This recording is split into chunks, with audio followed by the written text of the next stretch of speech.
Dito, ang inyong sumpong siguradong may responding katapat. Hindi nagdadalawang isip na tumulong sinuman ang nangangailangan. Ngayong gabi sa Responde, Mata ng Mamamayan.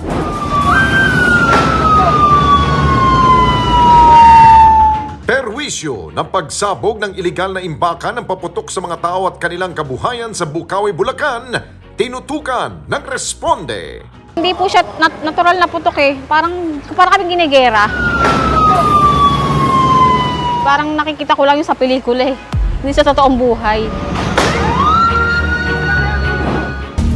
Viral ngayon, panghihipo ng delivery rider sa isang menor de edad sa pool sa CCTV.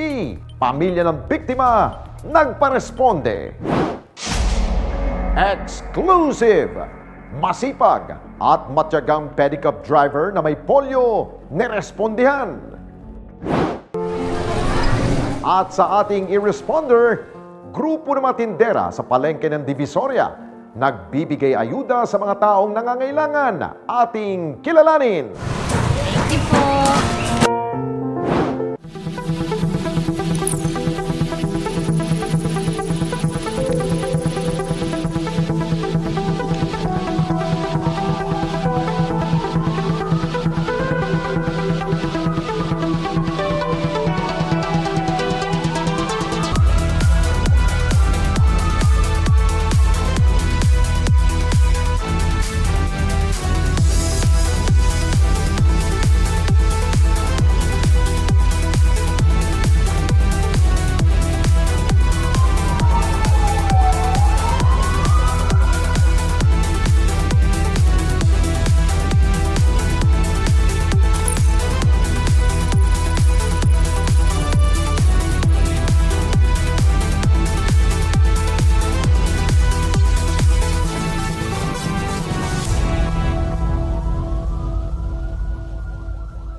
Madalas nating silang nakakasalamuha, lalo na kung may order o padalang inaasahan mula sa mga transaksyon natin online. Ngunit, iba ho ang naging karanasan ng isang menor de edad dahil ang delivery rider na nakasalubong, minolesta siya.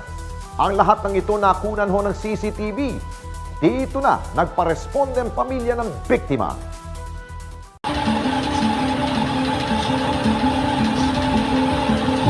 Ito ang kuha ng CCTV na ibinahagi sa responde ng pamilya ni Nika, hindi niya tunay na pangalan. 15 taong gulang na dalagita at biktima ng pambabastos ng isang delivery rider. Sa video, unang makikita na naglalakad mag-isa si Nika habang hawak ang kanyang cellphone. Ilang sandali pa lamang, isang delivery rider ang dumaan sa kanyang gilid. Nang makita si Nika ay umikot ito pabalik. Sa mga sumunod na video, makikita na tumigil ito sa tapat ng isang poste kung saan makikitang tila na corner na ito ang dalagita. At ang mga sumunod na tagpo, makikitang pinilit na hawakan ng rider ang maselang parte ng biktima. Si Nika natulala sa nangyari at ang rider agad na humarurot paalis matapos gawin ang pananamantala sa kanyang biktima. Ang lahat na nangyaring ito kay Nika ang nag-udyok sa kanyang pamilya na lumutang sa programa para may parating sa karamihan ang naging karanasan nito. Ang nasabing insidente nangyari lamang nitong nakaraang buwan. Si Lena, hindi niya tunay na pangalan, nabahala sa naidokumentong panghihipo sa kanyang pamangkin. Ngunit mas nangamba siya dahil si Nika na-trauma sa nangyari kaya matagal bago ito nakapagsalita. Bali, pamangkin ko po siya, ma'am. Ako po yung tita niya na nakakita dun sa nangyari. Bali ako po, nag-aantay po akong dumating yung asawa ko galing sa trabaho, kaya talagang nasa labas ako. Sa na-tiyempong nakita ko lang siya, napaakyat din siya dito. Akala ko, yun na yung sinasakyan ng asawa ko na rider. Nakita ko nga may lalabag siya. So, hindi pala. Na bumalik. Ang hindi ko lang na kung na-snatchan ba siya ng cellphone, kung ano talaga yung totaling ginawa. Bali, nandun pa yung rider nung sinisigawan ko siya na, ano daw yun? Kasi nga akala ko po, magtatanong. Kasi rider huminto pa Sabi ko, ano daw yun? Yung aura ng mukha niya iba na, so shocking na. Sabi ko, ay may ginawang hindi maganda yung naisip mo. Nilapitan ko kagad siya. Habang papalapit ako, umalis na yung rider. Pinilit pa ng ilang kamag-anak ni Lena na habulin ng rider, ngunit ilang segundo lamang ay mabilis itong naglaho. Bali, kapatid ko na po yun, yung humabol. Pati po yung father ko, tas yung mother niya po. Kasi nagsisigawan na kami kung ano yung ginawa sa kanya. Tas siya, hindi siya sumasagot. Wala siyang ibang reaction, kundi parang shock talaga siya sa tulala lang siya. Sinalug-alug pa namin siya, kaya lang siya nagsalita pa. Matagal pa bago siya nakapagkwento. Wala sa kanila ang nakakita ng plaka ng motorsiklo. Ang tanging malinaw nitong pagkakakinanlan ang bag na nakakabit dito. Ganon, yung normal attire lang din na naka-long sleeve siya. Naka-mask siya na yung buong ulo niya talaga naka-ganon. Yung cellphone niya nasa motor. Tapos nagsaswipe siya. May dala siyang lalabag. Dahil sa nangyari, masinsinang kinausap ng pamilya si Nika at pinagbawalan na muna itong lumabas ng gabi. Noon din po mismo, siguro po mga 20 to 30 minutes lang din po na tulala. Kasi pero hindi niya po direct na sinabi na sa private part siya nahawakan. Hindi, ang sinabi niya lang is sa legs. So, nakausap niya yung mga kaidara niya na mga tsuhin niya. Doon niya lang sinabi. Siguro nahiya din siya, natatakot siya sa pwedeng maging issue sa kanya, gano'n. Malaki na rin di umano ang ipinagbago nito simula nang mangyari ang pambabastos sa kanya. Ano lang po, pala kaibigan po siya, more on sa mga tito niya, kasi mga kaidara niya, silang laging tatlo, lagi yan magkakasama sila. Oo po, gano'n, sa cellphone lang siya, na cellphone mag-isa niya. Hindi gaya dati talaga na, na nakikihalubilo siya, gano'n. Hindi na. Nakausap namin si Nika sa pangakong itatago ang kanyang pagkakinanlan. Sinalaysay niya ang mismong nangyari nang makasalubong ang bastos na rider. Nagse-cellphone po ako pabalik po dito sa bahay. Tapos po kasabay ko po siya sa paakyat po. Tapos umano po siya. Bumalik. Para po magkasalubong kami. Nung babangga po kasi ako sa upuan, bali po umano ako, lumiko. Tapos naglakad po ako ulit. Tapos bigla po siyang humawak. Nagulat po ako, tapos hindi po ako nakagalaw. Nanlamig po yung buong katawan ko. Ang takot ni Nika, mababakas pa rin sa halos nababasag niyang tinig. Hindi na po ako masyadong lumalabas ng gabi pag walang kasama. Tapos po kabada na po. Lumalayo po. Ngunit dahil na rin sa tulong ng kanyang pamilya, si Nika, unti-unting nababawasan ang takot mula sa trauma na kanyang nakuha dahil sa insidente. Medyo nawawala po yung ko, nung kaba ko po nung nangyari. Huwag na pong lumabas ng gabi, tapos paglalabas po magpasama. Ang pamilya ni Nika walang planong magsampa ng reklamo. Ang tanging nais nila maipakalat sa publiko na laganap ang mga taong patuloy na nananamantala sa mga babae.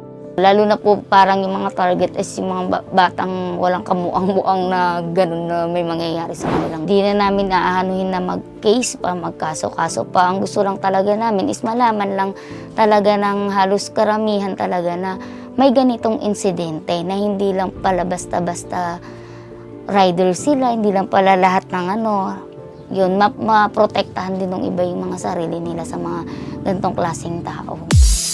Dahil dito agad kami nakipag-ugnayan sa delivery service provider na Lalamove. At ayon sa kanila, marin nilang kinukundina ang anumang uri ng pangaharas. At bagamat hindi malinaw ang nasabing CCTV footage upang matukoy ang pagkakilanlan ng partner driver, sila ay nakipagtulungan na sa otoridad upang magsagawa ng investigasyon. Dagdag pa nila, lalo nilang pagtitibayin ang screening process at onboarding training upang masigurong sumusunod ang mga ito sa kanilang community guidelines. Sinisiguro rin ng Lalamove na hindi kailanman kukonsintihin ang hindi kanais-nais na pag-uugali ng kanilang mga partner drivers upang masiguro ang kaligtasan at seguridad ng mga komunidad na kanilang pinaglilingkuran. Minabuti rin naming ipagbigay alam sa kapulisan ang nasabing insidente upang malaman ang nararapat na aksyon sa ganitong sitwasyon. So far ma'am, dito po sa Caloocan City Police Station, wala pa tayong na-record na similar incident involving mga delivery riders natin. But again, mayroon tayong mga incident naman ng harassment, sexual harassment, pero ang ating victim at saka yung suspect ay magkakilala. Police visibility at patuloy na koordinasyon ng komunidad ang nakikita nilang mabisang sandata para masawata ang mga gumagalang masasamang tao, lalo na sa 10 oras ng gabi. Police visibility is crime deterrence talaga. Kailangan po natin talaga yan. Kaya ang ini-emphasize natin, isa sa mga programa ng ating kapulisan dito, yung ronda sa barangay, at kasama natin ang mga barangay officials.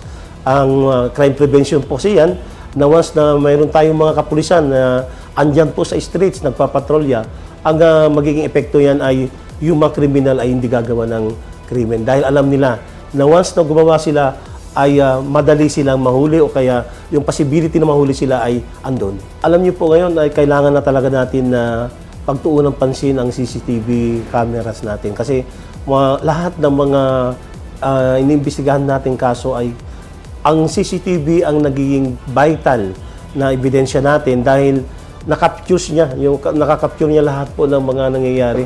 So ang ating city government at ang ating butihing mayor Along Malapitan ay meron na po tayong upgrading na meron silang proposed city ordinance na i-upgrade ating mga CCTV.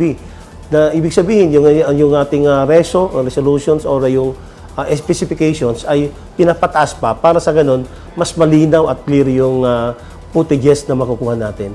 Paalala ng otoridad na kahit na walang sapat na impormasyon, importante pa rin mag-report sa kanilang mga presinto para ma-record ang krimeng nangyari. Kailangan natin i-report lahat ng mga insidente para sa ganun ay ito po kasing mga pagre-report natin through the police blotter, ayan ay it will serve as the official logbook natin at andito lahat ng mga events or incidents na nangyayari sa isang lugar, and then ito ay magiging reference natin for investigation. So kami po ay nanawagan na ang ating mga mamayan ay makipagtulungan. Tulungan niyo po kami at hindi po natin kakayanin ang pag-prevent ng krimen dito sa ating, kundi ito ay shared responsibility among us. Maging mapanuri at alerto sa lahat ng oras, maging mapagmatsyag sa ating paligid at sa mga taong ating nakakasalamuha upang ang anumang panlalamang at pambabastos na gagawin ng mga masasamang elemento malalabanan at mapipigilan.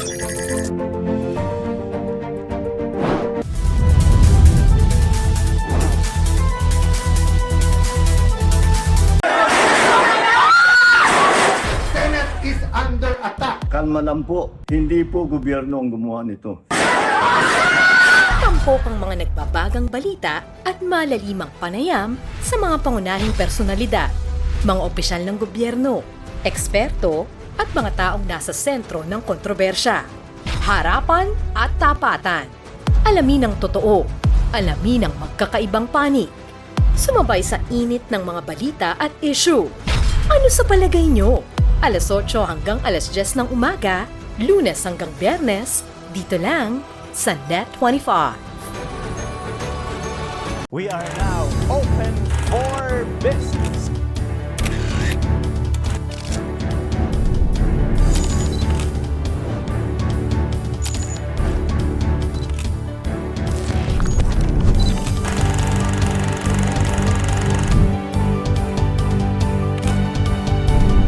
Open for Business with Cesar Vallejos. Every Sunday, 9 p.m.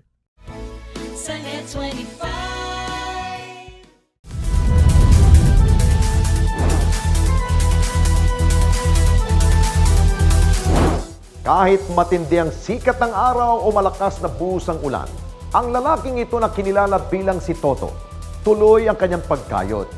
Anuman ang panahon at sa kabila ng kanyang kondisyon, ang kanyang kasipagan, karapat-dapat lamang na respondihan.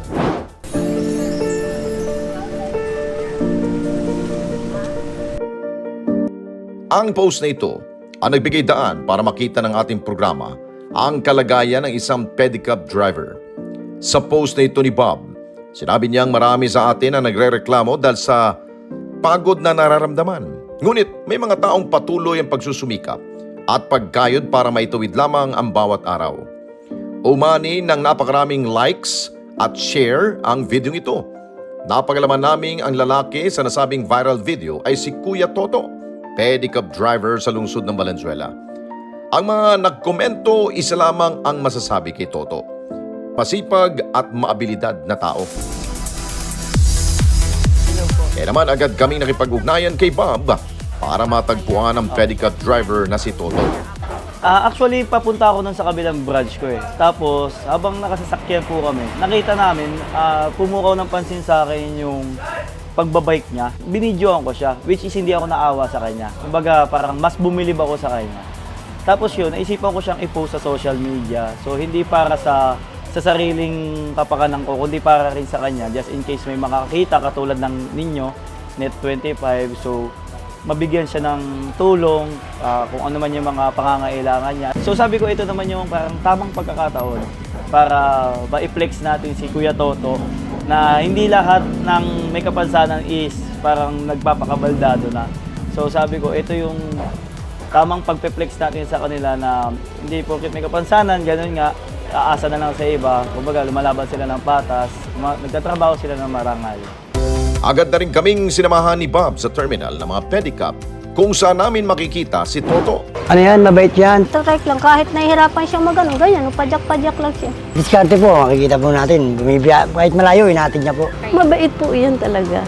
Pag hindi niya kayang isasakay, pinapasa niya sa iba. Pagka kaya niya, okay lang naman po sa kanya. Pursigido siya na kumita, kahit konti. Sa terminal na ito namin naabutan si Nestor Robles o mas kilala bilang Toto. 58 taong gulang, tanging kapatid at ilang pamangkin na lamang ang kanyang kasama sa bahay. Anak buhay ko po, pedicab driver. Minsan, pare-repair. Ganyan, appliances. Bawat padyak at paglalakad, mababakas ang hirap na hinaharap ni Toto. At ayon sa kanya, polio ang tumamang sakit sa kanya mula pagkabata. Lumiit siya. Tapos yan, lumitas ganun leg ko. Inuupo lang akong ganyan, nakasandig. Sabi nanay ko, mali, 2 years old, taba-taba ko daw, mabilis daw ako tumakbo. Tapos bigla daw, tinatayo akong ganyan, hindi na daw makabangon, lumiliit na raw to. At kahit may iniindang sakit, si Toto naging masigasig pa rin sa kanyang pag-aaral. Grade 3, punta kami rito, Valenzuela. Punta kami ng nag-aaral ako pa solo, lakad. Layo. Yung bag pa nun, yung ganyan lang, yung ganyan, parang bayong. Pero siya, leather. Ngunit dahil na rin sa pisikal niyang kalagayan, si Toto tumigil sa pag-aaral at pinili na lamang na magtrabaho. Bago gumaling sa MCO, Caloocan daw. Therapy yun, 2 taon. Laging minama sa akin. Nursing doon sa MCO, Caloocan. Ewan ko kung nandun pa yun, ginagaling. Tapos tinututukan, iniga ako sa ganito, tututukan ng ilaw na lente, tututok sa katawan ko yun. Dati nagpipintura akong sasakyan eh. Yung mga truck. Madali lang kasi maganawa akong ganyan, nakakit ko na yun eh. Kahit walang hagdanan, pag umangat na ako sa ganyan, angat na yung katawan ko eh. Ngayon, ayoko na. Mahirap, baka mabali pa eh. Bagamat minsan ay napapatanong si Toto sa kanyang sinapit, mas minabuti niyang tanggapin ang kanyang kalagayan. At ang pedicab nito ang bumuhay kay Toto at sa kanyang pamilya. Sa kabila ng kanyang pagsusumikap, hindi maiwasan na may mga taong minamaliit ang kanyang magagawa. Depende sa pasahero ko. Yung iba ay sumakay sa akin, bagal eh. Depende sa sasakay. Minsan may 200, 100. Mga kasama ko, 1,000. Ako, ganun lang. Kalaban din ni Toto sa kanyang pamamasada ang panahon, lalo na tuwing malakas ang busang ulan at hangin. Hirap, mahirap. Lalo mahangin, may bagyo. Pag may bagyo, may hangin na yun eh. Pagka yung hangin na amihan, masarap yun. Puro pag gano'n yun. Doon sa kayo eh. Pag-abagat, pag ganito na yun. Puro palaban. Yung hangin talagang pinipigil ako ganyan. Pinapahinto ako, tapos gagawin ko ng tuloy. Tapos gagawin ko itong kabila. Para ito, bibiin yan. tutulong ko. Kaya naman kadalasan, nalilimitahan ang kanyang labas at katumbas ito ang mas mababang kita. Ay, ilang biyahe ka na kuya to? Isa pa lang. Estudyante. Magkano na kinikita mo ngayon? 10 pa lang ngayon eh. Estudyante kasi, bibigyan nga ako 15, sabi ko 10 lang. Estudyante, nakakawa naman. At dahil dito, tinanong namin si Toto na nais niyang maibigay sa kanyang programa. At hindi namin inaasahan ang kanyang naging tugon. Bahala lang kayo kung ano meron. Hindi man ako naghahanap ng malaki, maliit. Bahala kayo. Sa pagkakataong ito, kumbinsido ang programa na si Toto ay karapat-dapat na marespondihan. Ang kanyang kasipagan, tunay na kahanga-hanga.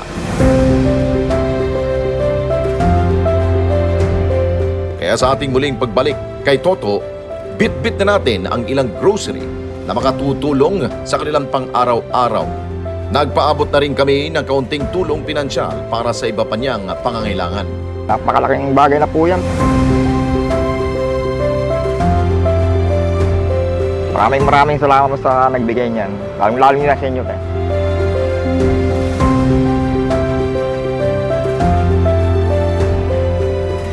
Alam ng programang walang katumbas ang kababaang loob at pagiging mabuting individual ni Toto sa anumang responde na aming ihahatid.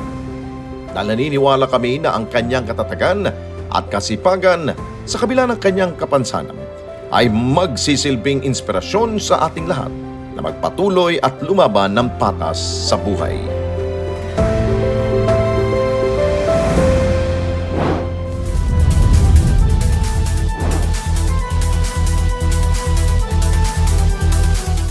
On your way to success? Start with the best. New Era University, where we guide every individual to their natural state of excellence. Enroll now, because New Era University awaits the future we can build together.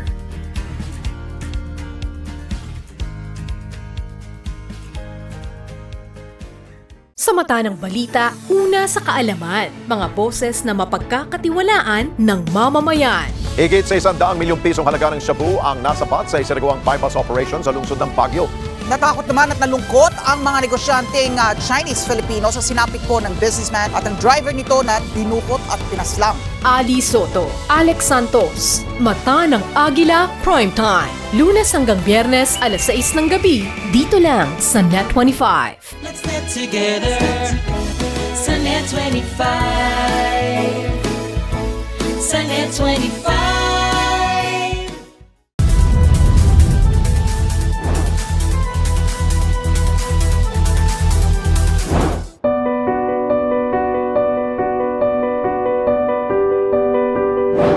Labing 8 katao pong sugatan matapos sumabog at masunog na rin ang isang tahanan na naglalaman po yan ng paputok sa Bukawi, Bulacan.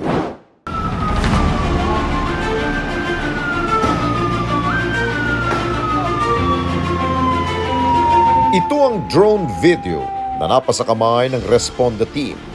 Sa unang tingin, mistulang bunganga ng bulkan na naglalabas ng asupre at nangangalit na apoy.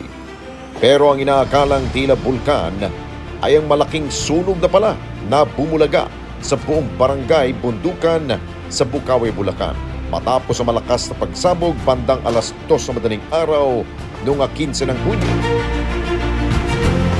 Habang sa ibang kuha ay kitang-kita rin sa video ang pulang-pula at malaking apoy na nagmumula sa pinangyarihan ng pagsabog.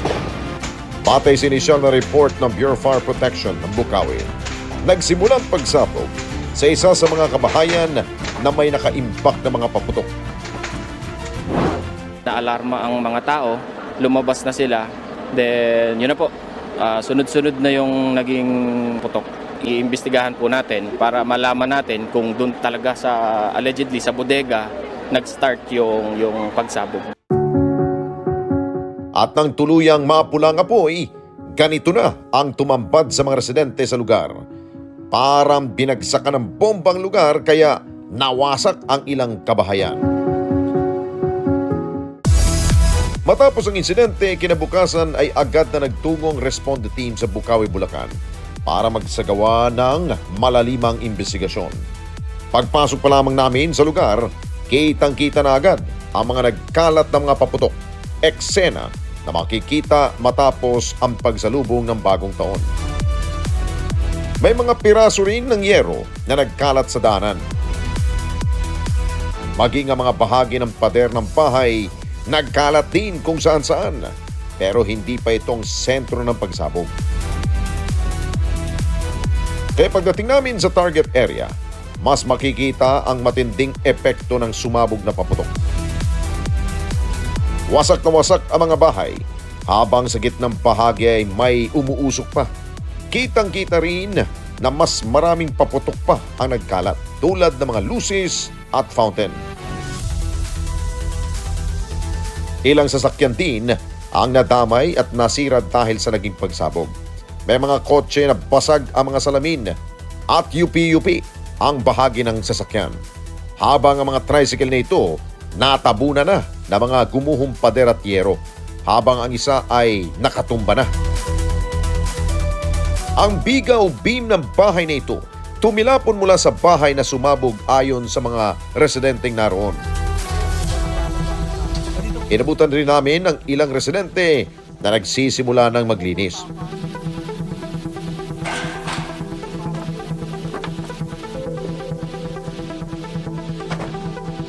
Dito nila ikinwento sa amin ang kanilang karanasan. Alas 2 ng madaling araw, may nadinig kaming putok pero mahina lang.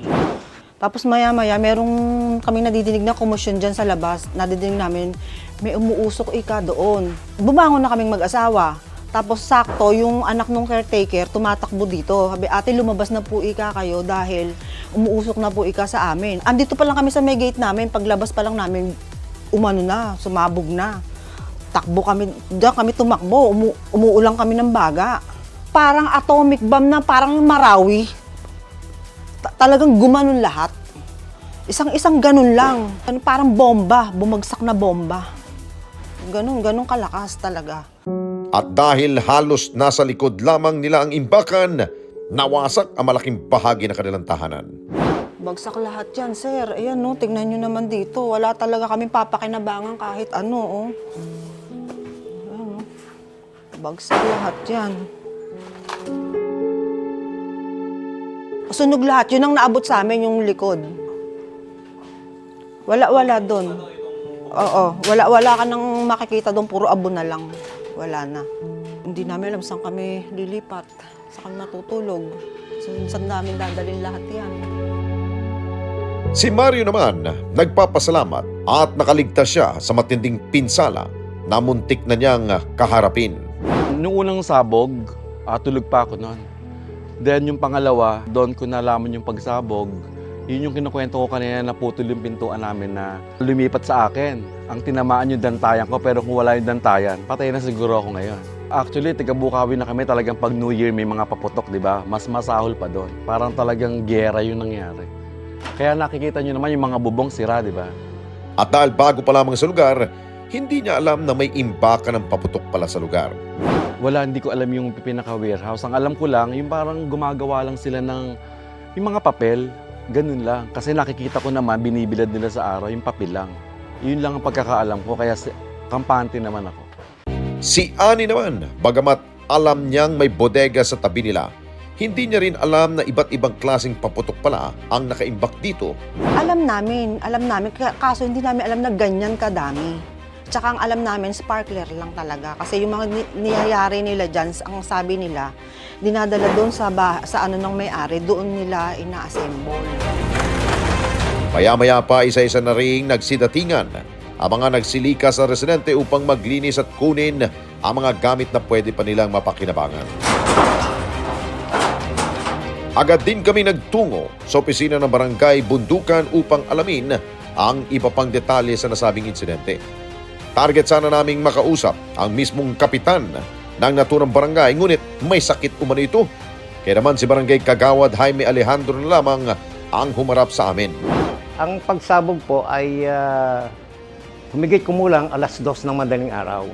Bigla na lang na nagkaroon ng failure ng electricity o nagkaroon ng fire na pumunta sa kabahayan doon sa lumang subdivision na ang mga bahay ay mas marami yung light materials. So, nag-cause po ng sunog at di umano ay mayroon pala na stock ng pumuputok na chemicals na lingid po sa kaalaman ng barangay at ng mga residenteng naroon. Yung sumunod na putok, yung malakas, yun na po yung chemicals na panggawa ng paputok. Amin pong napag-alaman na meron pala na inilikas na chemicals na panggawa ng paputok mula sa ibang barangay na nilulubog. At sapagkat ang amin pong barangay ay mataas at ligtas sa baha, so siguro ay naisipan nilang ilagay doon sa kanilang nabiling bahay doon. Nagulat din umano sila na merong imbaka ng paputok sa kanilang barangay.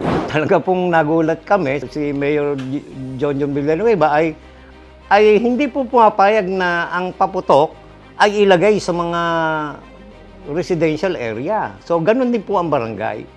Kung meron pong magtatangka na kumuha ng permiso na mag-stock man lang kahit na losses, hindi po namin pinapayagan yon. Kaya sila po ay walang permiso sa barangay. Ang ilang pamilyang nadamay sa pagsabog, pansamantala munang tumutuloy sa evacuation centers ng barangay. 8 families composed of 20 to 30 person, including the children. At ito po yung aming inaalagaan sa aming evacuation center. Ang ginawa po ni Kapitan ay nanghihiram po muna sa munisipyo ng mga tent para maging kwarto tulugan nila. Mula noong nangyari yon, sagot po ng barangay ang mga pagkain at nagpapasalamat kami sa iba naming mga kabarangay dahil nagpapadala po ng tulong dyan. May sumasagot ng merienda, may sumasagot ng pagkain. Doon po sa area of explosion, ang nasugatan po ay 18. Ang bahay na nasunog is almost 40% nung mga bahay na naroon. Isa si Evelyn sa mga nasugatan sa insidente. Kwento niya, nasugatan siya sa kasagsagan ng kanilang paglikas. Nakarinig kami ng isang sabog na malakas. Sumigaw na po yung isang katiwala doon na magsilabas na kayo sa sabog. Nalarma kami kasi sasabog daw eh. Hindi mga anak ko, gumaginising ko, para ako tayo. Yung pangalawang sabog, talagang ang lakas. Umulan ng mga apoy. So yung mga paputok na nandun, talagang nagliparan. Hindi ko na inano kung ano yung kukunin ko kasi inisip ko yung kaligtasan namin eh. Hanggang sa nagkadapa-dapa ako, umuulan na ng apoy eh. Kasi mga paputok yun eh. Nadapaan ko yung isang, siguro, paputok yun na nagbabaga, nadapaan ko. So ayan, nagkaroon ako ng mga injured sa paktak ko para lang makaligtas kami lang. Dagdag pa niya, para umano silang nasa isang gyera. Talagang nanlambot ako sa sobrang takot eh. Kaya halos nasubsob ako sa mga bato eh. Kasi umuulan na ho ng apoy eh. Hindi na ulan na tubig eh. Mas gugustuhin ko pa yung umuulan ng tubig kaysa sa apoy eh. Para kami ginigera sir eh. Hindi namin alam kung paano kami lilikas, paano kami tatakbo, anong gagawin namin. Isip namin, sana panaginip na lang lahat. Parang nakikita ko lang yung sa pelikula eh. Hindi sa totoong buhay. Hindi romano sila pinabayaan ng lokal na pamalaan sa kanilang mga pangangailangan. Talaga naman po kami ng aming barangay. Sa pagkain, nasusuplayan po nila kami. So, salamat po kay Kap, Vice Mayor, kay Mayor. Nagbigay po sila ng mga goods, mga groceries, mga rice, kay Vice Mayor Tugna. Nagbigay po siya ng konting financial. Ang LGU naman ng Bukawi, agad na nirespondihan ang mga biktima. On or about 2 a.m. in the morning, biglang merong sumabog nga. So, responde agad ang aming BFP at the same time pati MDR para sa rescue operation. And dumating naman agad, nadatnan nila na may mga injury pero minor injuries lang.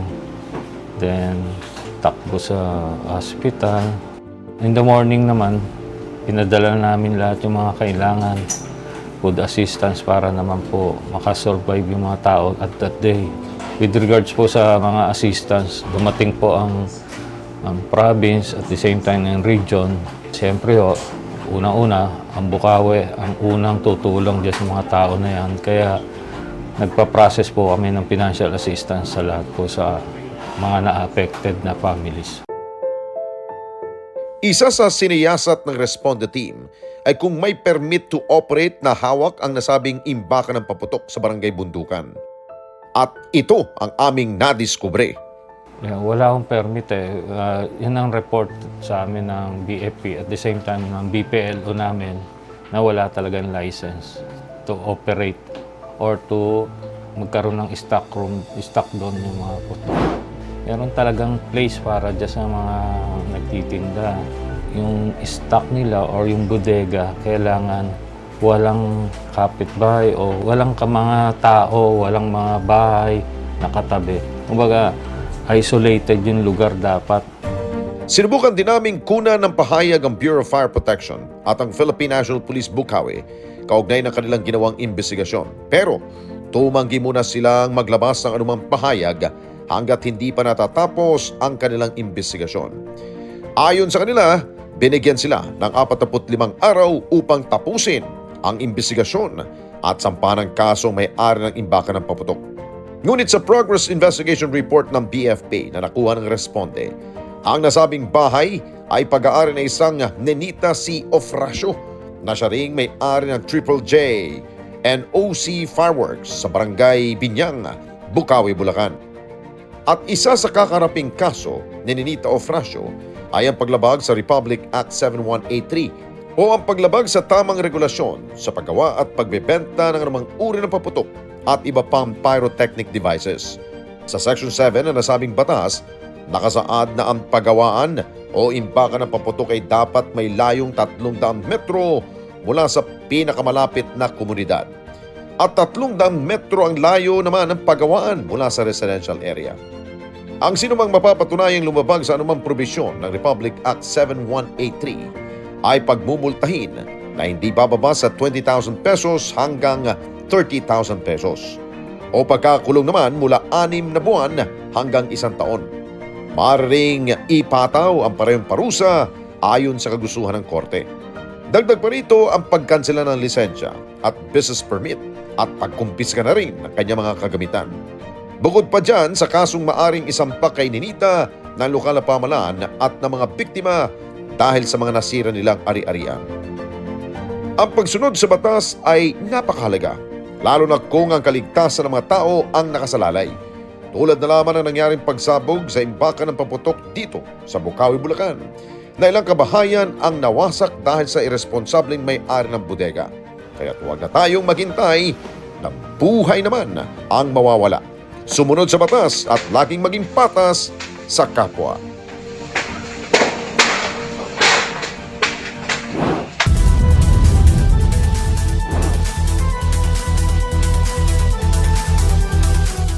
On your way to success?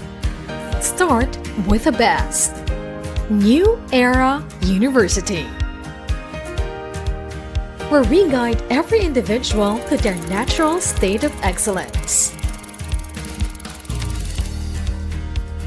Enroll now, because New Era University awaits the future we can build together.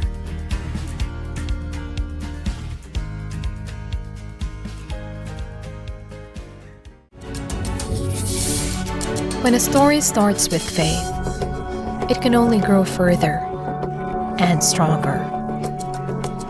As time passes by, we learn about your story.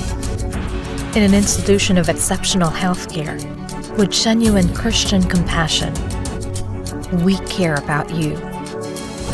With a safe, secured, and sanitized environment, accompanied by a team of trusted healthcare professionals, we're built this way to serve you better.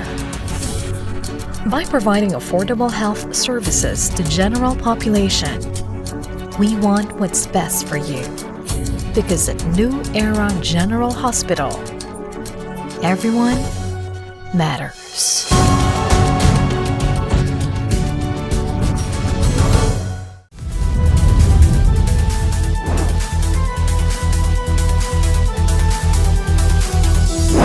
Sa kasagsagan ng pandemya, umuspong ang community pantry na sinimulan ni Patricia noon. Ito naging inspirasyon ni Dada upang magsimula ng community pantry sa Divisoria. Ang target niyang tulungan ang mga nagtitinda sa paligid ng Divisoria na kapos sa buhay. Kung paano niya ito ginagawa, panoorin po natin. Kilala ang Divisoria sa mga mura at samut-saring produktong mabibili rito. Halos lahat na yata ng gusto mong bilhin, mahanap mo sa Divisoria. Kaya naman, karaniwang dinudumog ang lugar nito ng mga negosyante at mga individual na gustong makakuha ng malaking diskwento. Pero sa gitna ng mataong lugar nito, ay may nakilala ang programa na grupo ng mga tindera na tumutulong sa kanilang kapwa lalo na noong kasagsagan ng pandemya. Sila ang Divisoria Community Pantry. Nakilala namin si Dada, isa sa mga tindera dito sa palengke ng Divisoria. At ayon kay Dada, nakakita siya ng paraan para makatulong sa iba nang pumasok ang COVID-19 sa bansa. Nag-umpisa to nung pandemic, di ba? Nag-umpisa si Patricia noon. Bali, na-inspire kami doon na nakita namin yung ginagawa niya na makatulong, lalo time ng pandemic. Medyo hirap ang mga tao. Kaya sabi namin, total, kami tuloy-tuloy kami ng pandemic eh.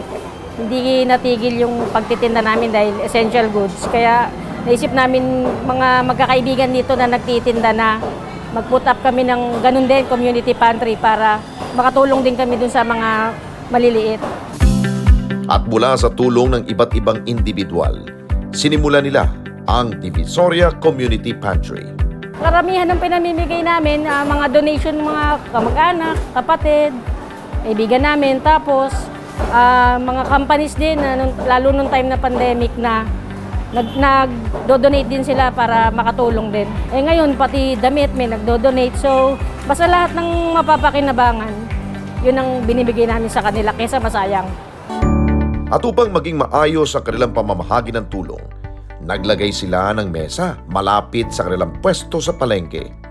Dito ang pinaka-base pantry namin dito sa basement ng Divisoria Mall. Since may pwesto nga kami dito, nagtitinda kami ng seafoods tsaka manok. Kaya ito talaga ang madalas na pinagsiset-upan namin. Nung una, ang target nilang matulungan ang mga kapwa nila tindera sa paligid ng Divisoria. Priority namin talaga yung mga senior citizen na street vendors, kasi ang katwiran namin na kahit sa ganung edad nila, nagsisikap sila, nagtitinda sila, naghahanap buhay. Hindi sila umaasa sa pamilya nila, hindi sila pabigat. Kasi talagang makita mo sila dyan, pag lumabas kayo araw-araw, talagang nagtitinda sila. Masasaya sila, pero sabi mo, naibigyan na lang kitang puhunan kung wag ka na magtinda. Ayaw nilang tumigil, kaya sila yung talagang priority namin na bigyan, pati yung mga sidecar boys dyan. Nabigyan din ang Responde team ng pagkakataon na makausap ang ilang individual na madalas na nakatatanggap ng tulong mula kina Dada. At aminado sila na malaking ginhawa ang mga nakukuha nilang ayuda mula sa grupo. Malaking tulong po, lalo na kami, nagtitinda lang kami ng bagay. Malaking bagay din po kasi yung bibilhin mo pa, hindi mo na bibilhin. Ganun, nandiyan na. Nakakasave ka rin. Tigas, tapos yung mga tilata, ganyan, damit, halo-halo po, sari-sari. Nagpasalamat po kami sa kanila. Sana marami pa sila matutulungan. Sana kami po. At ang kanilang community pantry extended na sa labas ng Metro Manila. Minsan rin, pagka talagang marami kaming donation na nakukuha, nag-outreach din kami. Punta kami sa iba-ibang lugar. Nakarating na kami ng Puerto Galera, sa Tarlac. Nakapagbigay rin sa DRT sa Bulacan. Pero madalas talaga, dito kasi dito pa lang sa Divisoria, sobrang dami ng tao rito na mapagbibigyan. Para ma-reach din namin yung ibang community kasi may time din na sobrang dami ng donation na para hindi rin naman namin mapamihasa yung mga tao na umasa na lang sa pantry na since sila naman lagi naman silang nagbibigyan, iba naman para maabot din yung ibang community na mabigyan din namin ng tulong. Sa ngayon ay may mga tumutulong pa rin para may pagpatuloy nila ang kanilang pagresponde sa iba.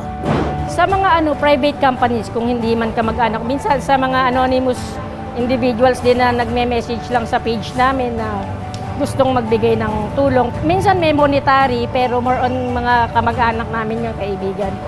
Ang kadalasan na tatanggap namin, sa ngayon nga lalo, damit ang mga staff toy, mga pagkain, pailan-ilan lang ang namin. Sa ngayon, ang nagbibigay, mga private companies. Tsaka mga kapa rin namin pantry organizers na minsan dami nilang donations, bibigyan, mag-share din sila sa amin. Maging ang kanyang mga kapwa tindera sa palengke ay nagbibigay din sa kanilang community pantry. Ang pagtulong kasi pag nasa puso mo masarap. Kaya napakaganda nung sa maliit na bagay, makapagpaligaya ka ng mga taong natulungan mo. Kasi may maliit na tindahan kami, baboy. Pagka yung nakita kong meron siyang naka-line up na pantry, humahabol ako sa kahit papano, ma-share ko ba sa tao. Tayo nasa katayuan nila, napakasarap na tayo medyo may kakayanang tumulong. Masarap sa pakaramdam ang tumulong. Minsan ako yung nagko-control ng crowd para maayos ang pamimigay namin ng mga ayuda, ganyan. Minsan naman ako yung naghahanap ng mga dapat bigyan na tao na tinatawag ko sila papunta rito. Aminado si Dada na bagamat iilan na lamang ang tumutulong at nagbibigay ng kanilang donasyon, tuloy pa rin sila sa pagtulong sa abot ng kanilang makakaya. Ang ko rito, kahit walang donation, kasi parang personal ko na to na kagaya nung nag-birthday ako. Ang ko kasi nun, kahit ilang pirasong cake, kasi gusto ko nga mapasaya matanda, magbibigay ako ng cake. Pero ako sa mga friends ko na, magbibigay ako ng cake. Kung gusto nyo, magbigay ng cake, wag sa akin, sa kanila. Kaya siguro kahit walang mag-donate, tuloy-tuloy pa rin kami kahit na sa sariling namin.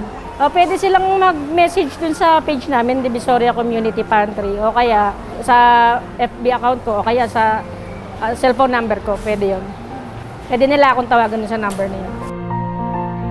At sa kabila ng ilang pambabatikos na kanilang nakukuha sa pagsasagawa ng community pantry, hindi nila pinapansin. Basta't nakatuon ng kanilang atensyon sa kasiyahan at dala ng pagresponde sa iba. Masaya, lalo na pag nakita mo yung mga ngiti nila. Lalo matanda, talagang iba yung binibigay na saya ng nakakatulong ka. Tsaka mas masarap tumulong dun sa tao na alam mong hindi ka matutulungan. Masarap yung feeling. Kaya minsan may nag-aano sa akin na parang yun nga ginagawa kong tamad ang tao raw, umaasa. Ako ang katwiran ko naman, tamad ba yung makikita mong araw-araw nga, naghahanap buhay sila, nasa init ng araw. Bigyan mo lang ng isang soft drink yan. Yung matanda na yan, tuwan-tuwa na yan. Ang masasabi ko lang po, kung meron po tayong mga pagkain na sa tingin naman po natin, mapapakinabangan po ng iba at ayaw na po natin, kesa naman po masayang, pwede po nating ibahagi, pamigay po sa Divisoria Community Pantry para po magkaroon din yung mga kababayan natin rito dahil talagang napakarami pong beneficiaries dito na makaka-appreciate kung ano man po yung ibibigay nyo. Magbigay ng ayon sa kakayahan, kumuha ng ayon sa pangailangan. Ito ang mga katagang iniwan sa atin nang simulan ang mga community pantry. At ito rin ang ginagawang gabay ni Dada sa ginagawa nilang pagtulong sa mga tao. Na maliit man o malaki ang kanilang naibibigay, ang mahalaga ay naibabahagi nila ang mga biyayang ito sa ibang tao. Kami ang Divisoria Community Pantry, Certified E-Responder.